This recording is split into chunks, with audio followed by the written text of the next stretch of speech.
I've been writing project blogs and posting to social for a while now, but things have started to stagnate. What do I do to get things going again?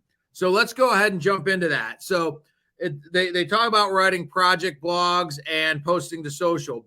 It's really important though that activity is important. There's no question about that, but it's got to be the right activity. It can't just be any activity. So if you're writing project blogs, don't get caught in the trap of doing the same thing time and time again. Kind of writing the same format, the same flow, everything kind of feels the same, because that'll start getting boring. You want to change it up a little bit. You also want to be, obviously, the idea of writing project blogs and putting those on your website primarily is for SEO, to try to get more traffic to your website via organic SEO traffic. And it also, when people come to your website, it's a way to showcase your work. So again, don't get trapped in using the same format, because that may not be good from an SEO standpoint, because you're getting caught up doing the same thing all the time. Secondly, start asking yourself, what about your project blogs you can utilize to think of the project blogs as a way to fill in the gaps of your website. So if you're working on a particular car, or you're working on a home, or you're working on something about that project is specific, the city that you're doing the project in, include that in the title, include that in a lot of the blog material, where you're doing the work, things like that. That's going to be all pieces that can help fill out the gaps in your SEO, because your SEO, you're not going to probably have every city that you maybe do work in, or different types of cars you maybe work on, or things like that. But by creating the projects, you can include different things. Like, let's say you do a lot of work on Teslas and you're posting about Teslas. Now there's different types of Teslas, the Model X, the Model 3, the Model Y, the Model S. So don't just get caught up in talking about a Tesla, but talk about the specific model. If it's a Tesla Model X Plaid, say it's a Tesla Model X Plaid. That way, when people are looking for particular content about work being done to a Tesla Model X Plaid, your website is probably going to be one of the few websites out there that has specific content talking about that particular model of car, which is going to help you get more organic traffic. It's going to help you elevate in those searches, because not a lot of websites are going to have specific content. Same thing with cities. If you include the city in the title of the work that you're doing, there's a lot of websites that are going to have generic content, not generic, but generalized content about different types of work that they do, but not about different individual cities. So if somebody in that city is looking for particular work and they include that city name, that's really going to help your website come up to the top of those search engines versus others, because your website's going to have a piece of content that talks about that work being done in that particular city.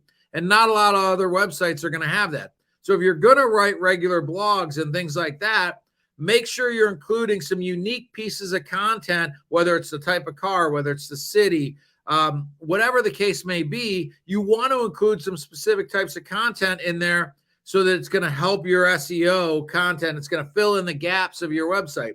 Most websites are done in a more generalized way, which is fine. That's, you want to be a little bit more general for your main area, but the blogs give you an ability to be very specific about models of cars, locations, things like that. Use that to your advantage to help fill in those gaps of your website. And I think you're going to see that those blogs start to pay bigger dividends long term. Second thing they talk about is they've been posting to social. Again, same thing. Don't get caught in the trap of kind of posting the same type of post over and over and over again. Change it up a little bit.